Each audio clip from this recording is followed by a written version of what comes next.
Hi welcome to great Andhra. మనతో పాటు పురుష టీం అంతా ఉన్నారు. వాళ్ళని విష్ చేసి ఇంటర్వ్యూ స్టార్ట్ చేద్దాం. హాయ్ అండి. సీనియర్తో స్టార్ట్ చేద్దామా? సప్తగిరి గారు, ఇందాక రెడ్డి గారు అన్నారు మీరు ఎటువైపు ఉంటారో చూస్తాము ఇప్పుడు అని. అంటే అబ్బాయిలందరూ సెపరేట్, అమ్మాయిలు సెపరేట్ అయిపోయారు కదా. ముందు ఇంటర్వ్యూకి కలిసి ఉన్నారు జనరల్గా. వద్దొద్దు మార్చొద్దు, ఇలాగే ఉందాం, ఇలాగే వెళ్దాం. యాక్చువల్లీ మీరు అమ్మాయిల వైపు నిలబడతారు, అబ్బాయిల వైపు నిలబడతారు, దానికోసం ఇంటర్వ్యూ అని చెప్తున్నాను. ఓకేనా, నేను ఒక విషయం చెప్తాను, దాని తర్వాత మీరే డిసైడ్ చేయండి. నేను మహిళా సంఘంలో మెంబర్. జాగ్రత్తగా ఉండాలి అక్కో, జాగ్రత్తగా ఉండాలి అక్కతో. అమ్మో, ఆబ్వియస్లీ, ఎందుకంటే ఈ మధ్య డ్రమ్ములు అవి అబ్బాయిలు ఎక్కడ వాడలేదు కదా. అవును. అంటే ఏ మీరు ఒకటి ఖచ్చితంగా మా రెండు సైడ్ ఘటనలకే మా మీద అంతా నిందలు. లేదు, ఒకటి రెండు కాదు, మీరు డ్రమ్ములు లెక్కలేదేమో. డ్రమ్ములు వచ్చాయి, కుక్కర్లు వచ్చాయి. అదేనండి, అవన్నీ కూడా కలిపి ఇంత ఫింగర్స్ లోపే ఉంటాయి. లేదు, మీకు ఇట్లా పట్టుకోవాలి, ఇది కూడా తక్కువే కదా. అంటే చూసారా సపోర్ట్. అదైతే ట్రూ అండి, మేము కూడా అంటాం. ఓకే అయితే ఎందుకంటే అలాంటి వాళ్ళు ఉన్నారు కాబట్టి మనం ఏం చేయలేం అంతే. మీరు కాదు అని చెప్పడానికి అయితే అలాంటి వాళ్ళు ఉన్నారు అంటే ఆబ్వియస్లీ ఇప్పుడు అలాంటి వాళ్ళు ఉన్నారు కాబట్టి మీరు కూడా అంత గట్టిగా నిలబడుతున్నారు. లేదంటే నిలబడడం ఉండదు కదా. ఓకే, నేను జస్ట్ ప్రాంక్ చేశాను, నేను ఏ మెంబర్ కాదు. మేము ప్రాంక్ చేసాము. నమ్మారు కదా, నమ్మలేదా? నేను కూడా జస్ట్ సపోర్ట్ చేసాను. చెప్పా కదా, నమ్మారు. అవునా? అయ్యే, నేను కూడా నమ్మేశాను. చూస్తుంటే కొంచెం అట్లా సంఘ సంస్కృతులనే ఉన్నారు. ఓకే, నేను మారుతాను అయితే ఎప్పుడైనా అలా చేంజ్ చేస్తా. ప్రొఫెషన్ అటు సగం ఇటు సగం. సరే, సప్తగిరి గారు చాలా కాలం అయింది కలిసి. నేను ఇంటర్వ్యూ చేసి 2 times చేసా గతంలో ఎప్పుడు. ఓకే అండి, అప్పటికి ఇప్పటికి మీరు ఏం మారలేదు, మీలో ఆ సరదా కామెడీ అంతా అలాగే ఉంది. మరి న్యూ జనరేషన్తో చేస్తున్నప్పుడు వాళ్ళకైనా సలహాలు అయ్యి చెప్తుంటారా మీరు? అలా ఏం లేదండి. యాక్చువల్గా ఎవరు ఓన్ స్టైల్ వాళ్ళకు ఉంటుంది. దాన్ని మనం ఎప్పుడు డిస్టర్బ్ చేయకూడదు. నచ్చిన విషయం నాట్ పర్సనల్ అడవుడు సీనియర్టీ కదా, నేను చెప్పాలి మించే అవతల వాళ్ళు ఎలా ఉన్నారు, వాళ్ళ వేలోకి మనం వెళ్ళి వాళ్ళ ఒదిగిపోవడం ఎలాగా అనేది అయితే అందరి నుంచి నేను చాలా బాగా నేర్చుకున్నాను. అంటే ఇప్పుడు అవతలప్పుడు నేను వెళ్తాను, నాకు సీనియర్ ఆర్టిస్ట్ ఉంటారు, లేదంటే నాకంటే తక్కువ ఆర్టిస్ట్ ఉంటారు. అంటే వాళ్ళకి మనకి సింక్ ఉండదు. అప్పుడు ఎవరో ఒకరు అవతల వాళ్ళతో అడాప్ట్ చేసుకుని మనం వాళ్ళతో పాటు వెళ్ళడం ఎలాగా అనేది తెలియాలి. నేను అది అన్ని నుంచి అయితే నేను బాగా నేర్చుకున్నాను. వీళ్ళు మనల్ని ఫాలో అయ్యేదానికన్నా నన్ను ఫాలో అయ్యేదానికి నేను వాళ్ళని ఫాలో అయితే కొంచెం బాగుంటుంది. ఈ జనరేషన్ తగ్గట్టు ఉంటుంది. జనరేషన్ మీన్స్ ఒక 10 years బిఫోర్ ఉన్నట్టుంటుంది. అది హ్యాపీ నాకు. సో వీళ్ళంతా ఆల్మోస్ట్ 10 years బిఫోర్ ఉన్న వాళ్ళే కదా, 10 years తర్వాత వచ్చిన వాళ్ళే కదా. సో అది మనకు బాగా ఎంజాయ్ చేయొచ్చు. ఇప్పుడు ఒక క్వశ్చన్ అడగాలనుకుంటున్నా, అందరికి కలిపే, మీకు తప్ప. ఎందుకది, ఆ స్పెషాలిటీ ఏంటో కనిపెట్టారా? చెప్పండి. సరే, ఇక్కడ ఉన్న మిగతా 5 పెళ్ళిళ్ళు చేసుకుంటారా, చేసుకోరా? అబ్బా, అందరు ఎస్ ఎస్. మరి మీకు ముందే ఇలాంటి ఎక్స్పీరియన్స్ ఒకటి నేర్పిస్తే. తెలుసు కదా, ఇప్పుడు స్కూల్లో ఇప్పుడు ఎడ్యుకేషన్ ఎందుకు నేర్చుకుంటాం, అరే బయటకు వెళ్ళాక సమాజం ఎలా ఉంటుందా అని తెలుసుకోవడం కోసం. ఇది కూడా అంతే, తెలుసుకున్నారు. ఓకే, తెలుసుకుని వెళ్తాం. తెలుసుకున్నారు అనుకోండి. మీ ప్రాక్టీస్ బాగానే ఉంది వాళ్ళ మీద. ఇప్పుడు బేసిక్గా ఇప్పుడు ఒక రోడ్డు దాటాలండి, నువ్వు ఎంత దూరం చూసినా సరే దాని రోడ్డు మీద ముళ్ళు ఉన్నాయి. మనం అలాగనే అక్కడ కూర్చోలేం కదా, గుచ్చుకుంటాయని తెలిసి వెళ్ళడమే తప్పదు. ఎందుకంటే మనకు అవతల పక్క పని ఉంది కాబట్టి. అంతే కదా. ఆయన అడిగారు పవన్ కళ్యాణ్ గారు ఏం పని చెప్పండి. ఆలోచించి పెళ్లి చేసుకోకుండా ఆలోచించే చేసుకుంటారా, ముళ్ళన్నీ ఎలా దాటాలి అనేది ఆలోచించడంలో వీటిలో కంటే ఇవన్నీ ఎక్స్పీరియన్స్ అయితే ఇలా లైఫ్ ఇలా ఉండకూడదని తెలుస్తుంది. ముందు ఎలా ఉండాలి అనేది తెలుసుకోవడం కోసం ఇవన్నీ అంతే. అన్నీ అదే చెప్పి స్టార్టింగ్ కూడా స్కూల్లో ఎలా నేర్పుతారు, ఇది కూడా అలాంటిది. పవన్ కళ్యాణ్ గారు తెలుసో తెలియక రెబల్ గా ఒక క్వశ్చన్ చేశారు, ఏం పని అన్నాడు. మీరు చెప్పాలి ఇప్పుడు మీ అభిప్రాయం. ఈయన సుముఖంగా లేరు అయితే కొంచెం డౌటే. నేను హిమాలయాలు ఓకే. సో అమ్మాయిల విషయానికి వస్తే, ముగ్గురు కూడా వాళ్ళని కొట్టేది లేకపోతే మిమ్మల్ని బాగా చేసుకుంటాను అదే అన్నారు ముగ్గురు. అదే దేనికోసం అని, అంటే మొగుల్ని కొట్టడం కోసమా లేకపోతే ఏంటి? ప్రాక్టీస్ చేయడం కోసం చేస్తాం. ప్రాక్టీస్ కోసం కావాలా? అంటే చూసారా ఇప్పుడు చెప్పండి. మనకు చాలా పనులు ఉంటాయి కదండి, చాలా స్ట్రెస్ ఉంటది మనకు కూడా. అవన్నీ ఎక్కడ చూపిస్తాం? ఇంటికి వచ్చి మొగుళ్ళ మీద చూపించాలి. కుక్కర్లో చూపిస్తారు. ఇది మరి కుక్కర్. అది ప్రెషర్ అంటున్నారు కదా. కాదు, మీరు ఎక్కువ న్యూస్ బాగా ఎక్కువ చూసేస్తున్నట్లున్నారు. అంటే చూపిస్తున్నారు కాబట్టి మేము చూస్తున్నాం అండి న్యూస్ అంతా. ఓకే, నేను ఈసారి మీకు అన్ని వేరే న్యూస్లన్నీ ఫార్వర్డ్ చేస్తాను, అవి చూడండి సార్. ఓకే. రైట్. ఇప్పుడు మీ ముగ్గురిది వీళ్ళతో కోఆర్డినేషన్ ఇదంతా బాగా కనిపిస్తుంది మాకు, అందులో సినిమాలో అయినా బయట కూడా చూస్తున్నా కదా ఇందాక నుంచి. కొన్ని క్వశ్చన్స్, అసలు సెట్స్లోకి వచ్చిన తర్వాత ఫస్ట్ అసలు ఎవరు తొందరగా వస్తారు, ఆన్ టైం ఉండేవాళ్ళు ఎవరు మీలో? అందరూ ఒకరినొకరు చూసుకుంటారు, ఎవరు కాదా? సెట్స్ లో షూటింగ్ ఉంటుంది కాబట్టి సో ఈ పైన ముందు వచ్చి ఇప్పుడు హీరో హీరోయిన్ మెయిన్ ఇంపార్టెంట్. వాళ్ళు వస్తే వాళ్ళు వర్క్ స్టార్ట్ చేస్తుంటారు. మాకు 11:30కి రండి, 12కి రండి, మీ వర్క్ అక్కడి నుంచి స్టార్ట్ చేస్తాం. ఓకే, అయితే సరే క్వశ్చన్ చేంజ్. డిసిప్లైన్డ్ గా అయితే అందరూ ఉంటారు, ఎవరు అలా ఏముండరు. ఓకే, అందరూ క్వశ్చన్ well చేంజ్ disciplined. కొంచెము. మార్నింగే లేచి అలవాటు ఎవరికి ఉంది? షూట్ లేకపోయినా మార్నింగ్ నేను ఆవా?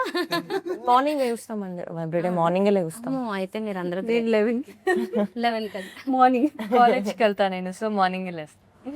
ఓకే, జిమ్ నేను బ్రహ్మముహూర్తం లేసి మెడిటేషన్.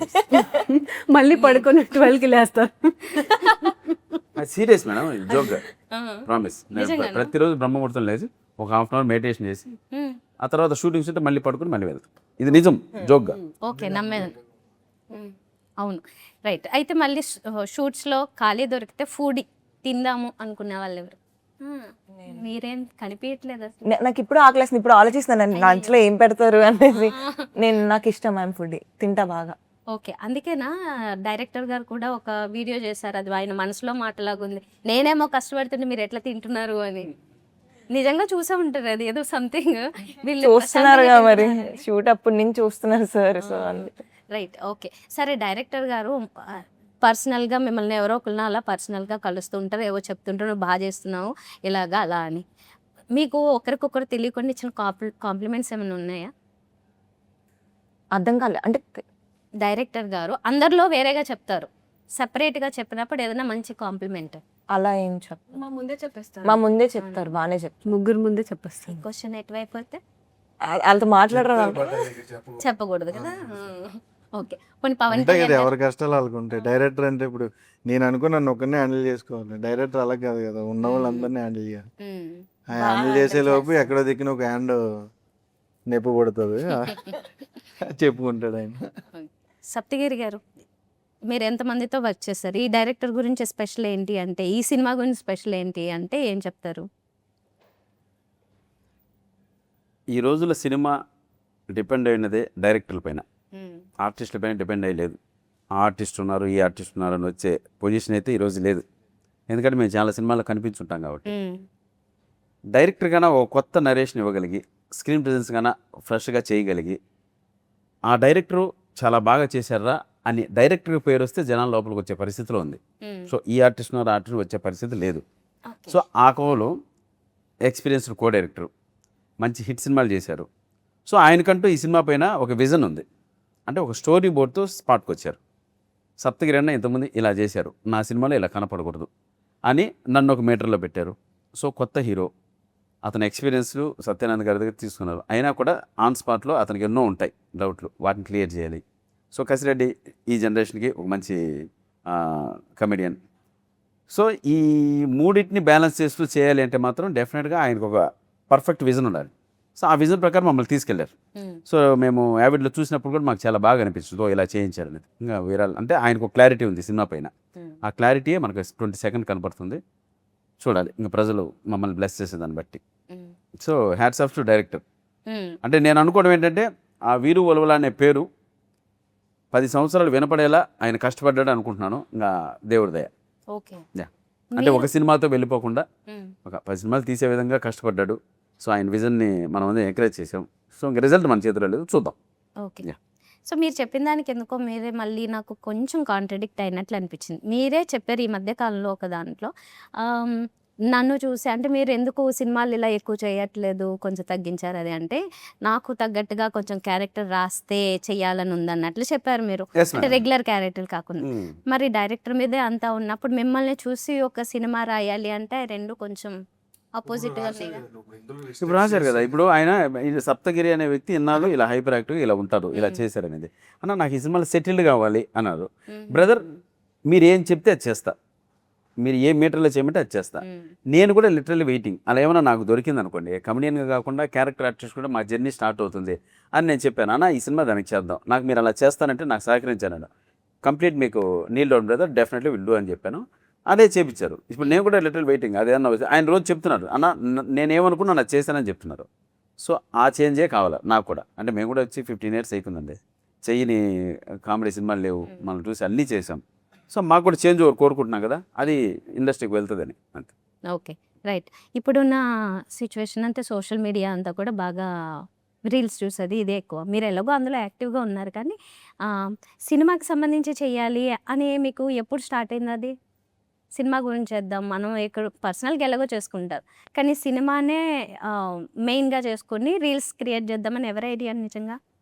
అంటే కంటెంట్ content. నాదే ఐడియా. నీ ఐడియా? ఏ ఐడియా? ఇటు కూర్చొని నువ్వు. నా ఐడియా యాక్చువల్లీ. ఎందుకంటే నేను ఎప్పటి నుంచో రీల్స్ చేస్తూ ఉంటాను, నేను కంటెంట్స్ కూడా రాస్తూ ఉంటాను.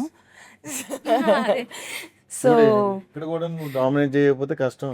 సో అందుకే నేను ఆయన వైఫ్ తో కాకుండా వేరే వాళ్ళ వైఫ్ తో కూడా గొడవ పడుతున్నారు. అతనికి ఆయన వైఫ్ తో పక్కల వైఫ్ మీద ఇంట్రెస్ట్. అందుకే పెళ్ళి ఎందుకన్నా ఇంట్రెస్ట్ ఎక్కువ. కాన్ఫిడెంట్ గా పెళ్ళి అది అమ్మాయి చెప్తుందా? లేదమ్మా, కసిరెడ్డి వైపు ఇంట్రెస్ట్ ఎక్కువ నీకు అంటే అమ్మాయి వాళ్ళ పేరు అండి, చాలా దూరం కాదు వాళ్ళిద్దరు పేరు, అది అమ్మాయి చెప్పిందని మనం ఎక్స్టెన్షన్ చేసాం. కాదు కదా తప్పుడు, నేను ఎప్పుడు కాదండి. అవునా అంటున్నారు ఆయన. సో యా మ్యామ్, అంతే. చూస్తున్న ఇప్పుడు ఈ జనరేషన్ అంతా రీల్స్ మీదే. మనం ఒక 20 minutes వీడియో పెడతాను, అందులో 10 నిమిషాలు చూస్తారో కూడా తెలీదు, అంత ఓపిక లేదు వాళ్ళకి. రీలే కూడా ఒక 15 seconds వరకు ఇంట్రెస్టింగ్గా ఉంటేనే ప్రొలాంగ్కి వెళ్తారు, లేదంటే స్వైప్ అప్. సో ఆ 15-20 secondsలో మనం ఆ కంటెంట్ కానీ జనాల్లోకి పాస్ చేస్తే they will come to see to theatres. Reel ఎంత ఫన్నీగా ఉందంటే ఆబ్వియస్లీ మూవీ కూడా ఫన్నీగా ఉంటుంది కదా అన్న థాట్లో చేస్తూ ఉంటాను. చాలా సీన్స్ ఇందులో రీక్రియేట్ చేసినట్లుగా, అంటే ఆయన ఏదో ఎక్స్పీరియన్సెస్ చూసి అవన్నిటిని కూడా ఇందులో పెట్టారు రియల్ లైఫ్లో అన్నారు డైరెక్టర్ గారు. మీకు ఎన్ని ఇందులో అది ఇది నిజమే నాకు కనిపించింది, ఇలాంటి సిచ్యువేషన్ నాకు కనిపించింది అనుకునేవి ఎన్ని ఉన్నాయి ఇందులో? నాకు కథ 2023లో చెప్పాడు, అప్పుడు వీళ్ళు ఎవరికి కూడా చెప్పుండు డైరెక్ట్. ఓకే, నాకు 2023లో చెప్పాడు, నాకు అప్పటి నుంచి పరిచయం. అప్పుడు చెప్పింది ఏంటంటే అన్న బేసిక్గా ఇప్పుడు నాకు 3 లవర్లు ఉన్నారు, వాళ్ళని చేసుకుని ఉంటే నేను ఎక్స్పీరియన్స్ చేశాను కాబట్టి నా లైఫ్ ఎలా ఉండేది అనేది కథ అన్న. అది నిజమా? నిజమే. నిజంగానా? సార్ ఎప్పుడు చెప్పలేదు. ఆయన ఎందుకు చెప్తాడు ఇప్పుడు? అయ్యో ఆయన పర్సనల్ చెప్పేశారు ఇప్పుడు బయటికి. చాలా ఇప్పుడు చూపిస్తున్నారు కదా క్లియర్ గా, వాళ్ళ వైఫ్ కూడా తెలుసు. యాక్చువల్లీ అన్నయ్య పర్సనల్ ఒకటే కాదు, మూవీ చూసిన తర్వాత అందరికి ఇంటికి వెళ్ళాలని భయం వస్తుంది హస్బెండ్స్కి. ఎందుకు వాళ్ళ ఇంట్లో బాగానే ఉంటే అది అయినా భయం వేస్తుందా? కొత్త భయం అయితే ఒకటి స్టార్ట్ అవుద్ది. కొత్త భయం అంట. అయితే మీరు లేని భయాన్ని సృష్టించి మళ్ళీ గొడవలు పెట్టేటట్లున్నారు. అందుకే నేను మాట్లాడతాను అన్న ఫస్ట్. ఖచ్చితంగా ఉన్న భయమే అది. కాదు, ఇందులో నిజాలు ఎంత అబద్ధాలు ఎంత అది డిబేట్ అవుతుంది, కానీ నిజంగానే ఒకవేళ వచ్చిందంటే 100% నిజమే ఉంటుంది, అందులో అబద్ధం ఉండదు. ఆ డిస్కషన్ అబద్ధం అయితే రాదు కదా. ఇది మీరు వన్ సైడెడ్ గా చెప్పారు, మీరు చెప్పిన స్టోరీ కానీ అది డిస్కషన్ కాదు కదా. నేను రియల్ లైఫ్ లో చెప్తున్నాను. నేను ఒక డిస్కషన్ మన మధ్య వచ్చిందంటే అది 100% ఎక్కడో దగ్గర ఉంటేనే బయటికి వస్తుంది, లేదంటే రాదు. అది 100% ఉంది. మరి ఇంకెందులో కాకపోతే ఎవరు కరెక్ట్ అనేది మాత్రం ఎవరు అది వాళ్ళే చెప్పలేరు. అది బ్రహ్మ పదార్థం, దానికి ఆన్సర్ ఉండదు. అది వాళ్ళే చెప్పలేరు. అది ఎవరు చెప్పలేరు. గొడవాడుకుంటే ఎవరు కరెక్ట్ మ్యూచువల్ అండర్స్టాండ్ అంతే. అంటే సిచ్యువేషన్స్ వేరే ఉండొచ్చు, కానీ ఇక్కడ కామన్ పాయింట్ ఏంటంటే వైఫ్ అండ్ హస్బెండ్ కొట్టుకోవడం కామా, కొట్టుకోవడం కాదు, గొడవలు వేరే వేరే కారణాలు అయి ఉండొచ్చు. ఓకే, నాకు అర్థమైంది ఏంటంటే పవన్ కళ్యాణ్ గారికి బాగా అర్థమైంది సబ్జెక్ట్, ఏదో కొంచెం బాగా అర్థం చేసుకున్నారు. ఏదంటే పెళ్లి తర్వాత ఎలా ఉంటుంది అనేది మామూలుగా ఇప్పుడు ఎంత కన్నా యాక్చువల్గా ముళ్ళు దాటిది ఫస్ట్ ఈడే.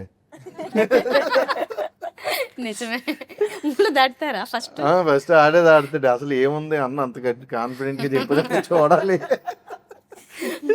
మళ్ళీ ముళ్ళు దాటకి ఇటు రావాలి కదా, ఇంక రావడానికి ఉండదు. ఇంకా చెప్తాను వద్దని ఇటు వద్దన్న అని చెప్తాను. అందరు అట్లా దాటిన వాళ్ళే, అటు నుంచి ఎంతమంది చెప్పినా వస్తాం అంటూ వస్తారు. తప్పదు అంతే. ఓకే, సో పవన్ కళ్యాణ్ గారు మీ పేరు ఒక హిస్టరీ ఏంటి? అదే సో నాన్నగారు గోకులంలో సీత మూవీ చూసినప్పుడు ఆ పవన్ కళ్యాణ్ని చూసి ఫిక్స్ అయిపోయారు అనమాట. ఈ పవన్ కళ్యాణ్ ఎప్పటికైనా ఒక స్థాయికి వెళ్తారు అండ్ నెక్స్ట్ నాకు ఖచ్చితంగా కొడుకే పుడతాడు అని ఫిక్స్ అయిపోయి ఓ, అప్పుడు పుట్టలేదు కూడా మీరు? అదే అప్పుడు పుట్టలేదు. నేను తమ్ముడు మూవీ టైంలో పుట్టాను అనమాట. సో మీరు అప్పుడు అప్పుడు డిగ్రీ చదువుతున్నారు కదండి? నాకు గుర్తులేదు. గుర్తులేదు అది. డిగ్రీ అంట సార్, మీరు నన్ను కలిపేసుకోండి. సో తమ్ముడు మూవీ టైంలో పుట్టాను. అప్పుడు నాన్నగారు పుట్టిన వెంటనే ఆ పేరు పెట్టేశారు. ఓహో. మరి అప్పటి నుంచి ఇప్పటికి మీకు సినిమాలు పవన్ కళ్యాణ్ గారి చూడండి అని మీకు చూపిస్తూ వచ్చారా? అలా అసలు అవ్వాలని ఏమన్నా పెట్టారా? అలా కాలేజ్ మానేసి ఇంటి చూసి వెళ్ళొచ్చు. ఆయన చదువుంటే ఇష్టం లేదని చెప్పారు. అందుకే కాలేజ్ మానేసి ఎప్పుడు చెప్పాను? చెప్పినట్లున్నారు. మీరు కదా, సారీ. మీ దగ్గర ట్యూషన్కి వచ్చినప్పుడు చెప్పాడు.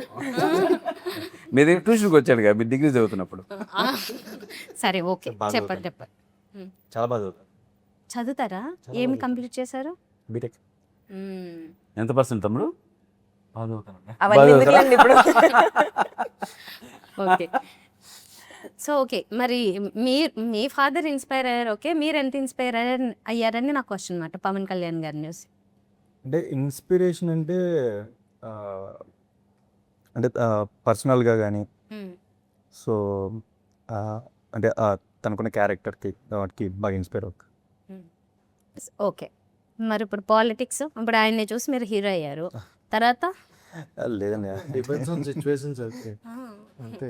ఏమో అవుతాడేమో, ఆ నియోజకవర్గానికి ఎమ్మెల్యే అవుతాడేమో, ఎవరో తెలుసు. ఓకే, అది ఫ్యూచర్ రాసి పెట్టుకుంది. మీరు ఏది నియోజకవర్గం, మీ కాన్స్టిట్యున్సీ? అది పల్నాడు. పల్నాడా? ఓకే, గట్టిగానే ఉంటుంది పోటీ.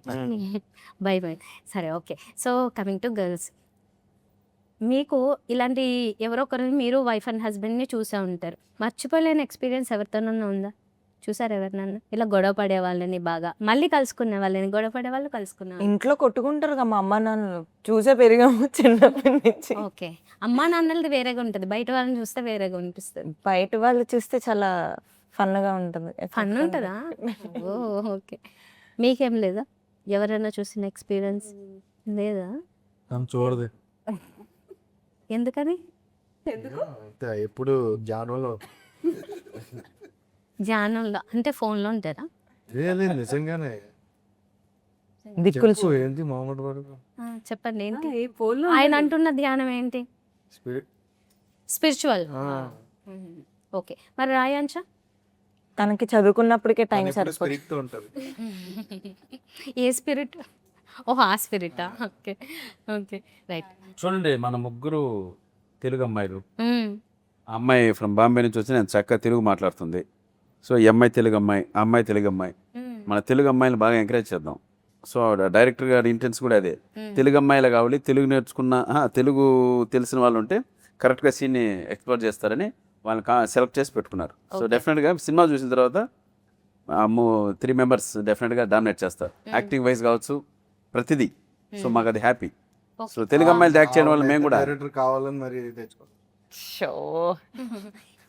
ఈమెకి తెలుగు ఎలా వచ్చింది? నేర్చుకున్నాను సినిమాలు చూసి. అవునా? ఎంతకాలం నుంచి నేర్చుకున్నది? ఎంత బాగా వచ్చేసింది? 3-4 years. గ్రేటే కదా కదా. ఓకే, మీలో ఎవరికైనా అసలు ఇది కష్టము, నాకు రాదు అనుకున్నది లాంగ్వేజ్ విషయంగా నేర్చుకున్నారా ఏమన్నా? నేను నేర్చుకోను, రాంది ఎందుకు నేర్చుకుంటాను. అందుకే అన్నాను, కష్టమైనా నేర్చుకున్నారా? కష్టమైనప్పుడు ఇంకెందుకు నేర్చుకుంటామండి. మీ లీస్ట్ ఇంట్రెస్ట్ అని నాకు అర్థమైంది. రిస్క్ చేయలేదు. ఓకే, మీరైతే చేశారుగా, మీ ఇద్దరు చెప్పారు. ఇప్పుడు బేసిక్గా ఇప్పుడు నేనేంటంటే నేను ఎవరితోటి వెళ్ళి మాట్లాడాలనే మనిషిని అయితే కాదు. ఒకవేళ వాళ్ళు మాట్లాడాలనుకుంటే నా లాంగ్వేజ్ నేర్చుకుని మాట్లాడడం అంతే. ఇప్పుడు మీకు పేరు ఈ అమ్మాయి అనుకోండి, మీకు పేరు ఈ అమ్మాయి అనుకోండి, ఈ అమ్మాయికి తెలుగు వచ్చు ఓకే, కానీ ఇన్ కేస్ హిందీ అయితే మీ పేరే అనుకోండి, ఎట్లా కాన్వర్సేషన్? అంతే, తోడ పేదాలు అదే డేవన్ అదే అడిగింది, హిందీ మీకు వచ్చా అంది. వచ్చా. थोड़ा प्याज डालो. ఏం వచ్చా? అంటే మొత్తం సబ్ కుछ మాలూమ్. ఇది ఇంత ఫేమస్ అయితే మీరిద్దరు ఏమన్నా నేర్చుకున్నాను? నేను Born and బాటప్ at Odisha. So నాకు ఒడియా వచ్చు, హిందీ వచ్చు, తెలుగు వచ్చు, ఇంగ్లీష్ వచ్చు. అమ్మమ్మ వాళ్ళ సైడ్ అంతా చెన్నై, సో తమిళ్ కూడా అలా కొంచెం కొంచెం అలా. మలయాళంలో కూడా పాట మొన్న సినిమా చూసాను, మలయాళం గోల్డ్ songs ఉన్నాయి కదా. ఏదో వచ్చింది, ఏ ఒడియాది ఒడియాదా? సినిమా వచ్చింది కదా, హర్రర్ కామెడీ, చాలా పెద్ద హిట్ అయింది. చూడలేదు కదా నువ్వు? చూస్తూ ఉంటాను. అండ్ రీసెంట్ గా అవార్డ్ కూడా వచ్చింది కదా అందులో. నేను అడిగిన చూడలేదు. మీరు అడిగింది నేను చూడలే కానీ నేను చూస్తూ ఉంటాను. సరే ఓకే, పురుష మూవీ గురించి. పురుష దీని ఆ, నాకు ట్రైలర్ టీజర్ అది చూసినప్పుడు క్షేమంగా వెళ్ళి లాభంగా రండి టైమే గుర్తొచ్చింది. అలాంటి సీన్ లాగే అనిపించాయి ఆల్మోస్ట్. సో ఇప్పుడు ప్రేక్షకులు వచ్చే వాళ్ళకి మీరు ఇందులో ఏముంది అంటే ఏం చెప్తారు? లవ్ స్టోరీ చూసి రావాలా, లేకపోతే ఫన్ ఆ కామెడీ చూసి రావాలంటారా? థియేటర్స్కి రావట్లేదు అన్నారు కదా, మీరే చెప్పండి. నేను అదే మా ఇద్దరు క్యారెక్టరైజేషన్లో కొంచెం మీరు అన్నట్లు అక్షేమంగా వెళ్ళి లాభంగా లాంటి సీన్స్లా ఉన్నా, సో ఈ జనరేషన్కి అది మా ఇద్దరు ఫన్ వర్కౌట్ అయితే హ్యాపీగా చూస్తారు. సో నాకు పర్సనల్గా ఈ సినిమాలో నేను చూసినప్పుడు నచ్చింది ఏంటంటే వీళ్ళిద్దరు లవ్ స్టోరీ బాగా నచ్చింది. హీరో హీరోయిన్ కొత్తగా ఉందా? కొత్తగా లేదు, ఒక ఎమోషన్ కొత్తగా ఉందంటే ఒక ఎమోషన్ బాగుంది. ఇద్దరు బాగా యాక్ట్ చేశారు, ఫ్రెష్ ఫీల్ ఉంది. సో అది డెఫినెట్గా జనాల్ని చూసిన వాళ్ళకి నచ్చుతుందని ఒక కాన్ఫిడెంట్గా ఉన్నాం. మరి చూడాలి, ఏదైనా డిపెండింగ్ అపాన్ ఏంటి. ఇప్పుడు మా సినిమా గురించి చెప్పాలి అంటే ప్రతిదీ పాజిటివ్గానే చెప్తాం మేడం, అంతేగా నెగిటివ్ ఎందుకు చెప్తాం? ప్రతిదీ పాజిటివ్గా చెప్తాం. మీరు రండి చూడండి అని చెప్తాం. జనాలు లోపలికి వచ్చి చూసారే అనుకోండి, అప్పుడు నేను అనుకోవడం ఏంటంటే వీళ్ళిద్దరు లవ్ స్టోరీ బాగా కనెక్ట్ అవుతుంది అనుకుంటున్నాను. సో చూడాలి. ఓకే. సో ఓకే, ఈ మధ్య కాలంలో థియేటర్కి వెళ్ళి సినిమాలు చూడట్లేదు అని అందరి నుంచి ఉన్న కంప్లైంటే కాబట్టి, సరే మీరు ఓన్గా దాన్ని ఎంత ఇంప్లిమెంట్ చేస్తున్నారో ఒక్కసారి చెప్పండి. మీరు ఓటీటీ ఎక్కువ చూస్తారా, థియేటర్స్కి ఎక్కువ వెళ్తారా? థియేటర్స్ చూద్దాం. మూవీ రిలీజ్ అవ్వాలి వెళ్ళిపోవాలి. థియేటర్ బేసిక్గా ఉన్నది ఒకటే అండి. ఇప్పుడు జనాలు రావట్లేదంటే నువ్వు మంచి కంటెంట్ ఇవ్వనప్పుడు రాదు. చిన్న సినిమాలు పెద్ద హిట్లు అవుతున్నాయి ఎందుకు? కంటెంట్ బాగుంటుంది. కంటెంట్ బాగున్న సినిమా ఫెయిల్ అయినట్టు ఇప్పుడు వరకు ఎక్కడ కూడా లేదు. మీరు కూడా థియేటర్కి వెళ్ళారంటే ఖచ్చితంగా దాని టాక్ విన్న తర్వాతే థియేటర్కి వెళ్తారు. సో థియేటర్కి వస్తున్నారు, దానివల్ల కొన్ని ఉన్నాయి ప్రాబ్లమ్స్, అవి వాటి కోసం కూడా డిస్కషన్స్ అయ్యే జరుగుతున్నాయి. మేబీ తొందరలోనే సాల్వ్ అవ్వచ్చు. సో ఇప్పుడు మీరు అన్నట్టు ఏంటంటే థియేటర్కి రావట్లేదు, దానికి కారణం ఐపీఎల్ సీజన్ అవ్వచ్చు, లేదంటే జనాలు ఎక్కువ అంటే సినిమాలో కంటే ఎక్కువ నీకు రీల్స్లో ఫోన్లోనే ఎక్కువ ఎంటర్టైన్మెంట్ దొరుకుతుంది. నువ్వు దాన్ని దాటి నువ్వు సినిమా తీస్తే ఖచ్చితంగా థియేటర్కి వస్తావు. అండ్ నువ్వు ఇక్కడ చూపించలేనిది ఏదన్నా అప్పుడు చూపించగలవు. ఇవన్నీ లేవు కదండి మనకి. 90s ఇవన్నీ లేనప్పుడు ఒకే ఆప్షన్ థియేటర్. అంతే. ఏ సినిమా వచ్చినా కూడా మినిమం కలెక్షన్తో హిట్లు అయ్యేవి. అప్పుడు అది హీరో ఎవరున్నా ఎలా ఉన్నా అన్ని సినిమాకి వెళ్ళి చూసాం, థియేటర్కి వెళ్ళి చూసాం. ఇప్పుడు మనకి లాట్ ఆఫ్ ఆప్షన్స్ పెరిగిపోయాయి. ఓటీటీ వచ్చాయి, యూట్యూబ్ వచ్చింది, షార్ట్స్, ఇట్లా అన్నింటిలో మనకి ఆర్టిస్టులు కనపడుతున్నారు, సినిమాలు కనపడుతున్నాయి, మనకు కావాల్సిన ఎంటర్టైన్మెంట్ అంతా దొరుకుతుంది. సో దీన్ని కాదని దీనికన్నా బెటర్ ఒక డైరెక్టర్ అద్భుతంగా స్టోరీ నరేషన్ టెల్లింగ్ చెప్పారా అంటే తప్పిస్తే అప్పుడు థియేటర్కి వస్తారు. సో అందుకే నేను డైరెక్టర్ పైన డిపెండ్ అయిందని చెప్తున్నాను. రైట్. ఇంటికి రాజాసాబ్ చిన్న సినిమానా పెద్ద సినిమా? నన్ను పట్టుకున్నావా? కాదండి, నేను మీరు కొన్ని కోట్లు బాకీ కూడా ఉన్నారు మాకు, మరి 2000 కోట్లు. ఏమంటే పైన తదాస్ దేవతలు ఉంటారండి. ఇప్పుడు మీకు 1000 కోట్లు రావాలని కోరుకున్నాను అనుకోండి, తదాస్ దేవతలు 1000 కోట్లు ఇస్తే మాకు హ్యాపీనే కదండి. ఆ 1000 కోట్లు మీకు వస్తాయి, మాకు రావు కదండి. సో ఆ ప్రాసెస్లో నేను చెప్పడం ఏంటంటే మీరు రాసుకోండి అన్నారు, మీరు రాసుకున్నాం. మరి సరే ఏదో ఒకటి జరుగుతుంది, దాని తప్పే ఉంది. ఆయన ఏం కరెక్ట్గా ఆయన రాసుకుంటేనే ఒక మినిమం బడ్జెట్ కాదు ఒక మినిమం బడ్జెట్ మూవీస్ చేస్తున్నాను, ఆ మూవీస్ బాగా మంచి క్యారెక్టర్లు వస్తున్నాయి అని చెప్తూనే ఆ లిస్ట్ చెప్తూ దాంట్లో రాజేసాబు కలిపానండి. నిజంగా అది రియలీ సారీ, క్షమించండి. మారుతి గారు ఫోన్ చేశారా? చేశారు. ఏం మాట్లాడారు? సారీ చెప్తాములో అన్నాడు. అవును, ఆయన ఇమ్మీడియట్గా అన్న కూడా సారీ చెప్పాను. సో ఇప్పుడు మీడియా ముఖంగా కూడా సో ఆ చిన్న బడ్జెట్ అంటే మినిమం బడ్జెట్ లిస్ట్లో రాజేసాబుని చేర్చినందుకు నిజంగా రియలీ సారీ, క్షమించండి. ఓకే అండి, నేను జస్ట్ నార్మల్గా అడిగాను. అది మీకు ఎక్కడ అడగడం వల్ల కూడా దానికి క్యాల్కులేషన్ ఇచ్చుకునే అవకాశం ఉంది. ఓకే సరే, thank you so much and all the best అండి. సినిమా మంచి హిట్ అవ్వాలని కోరుకుంటున్నాం. పురుష తర్వాత స్త్రీహ చేయాలి. ఓకేనా? హిట్ అయ్యాక 2 పార్ట్, సెకండ్ పార్ట్ 3 స్త్రీహ. తదాస్ చదువుతున్నాడు మా యాంకర్కి ఒక 1000 కోట్లు ఇవ్వాలి స్వామి. Thank you. మా సినిమా గురించి చెప్పండి మీరు. అరే నేను పురుష టీజర్ చూసాను, చాలా బాగా అనిపించింది. ఎప్పుడో 90s డేస్ గుర్తొచ్చింది. క్షేమంగా వెళ్ళి లాభంగా రండి లాంటి ఒక మంచి ఫ్యామిలీ మూవీ. మీరు కూడా తప్పకుండా రిలీజ్ అయిన తర్వాత May 22 తప్పకుండా చూడండి. Thank you.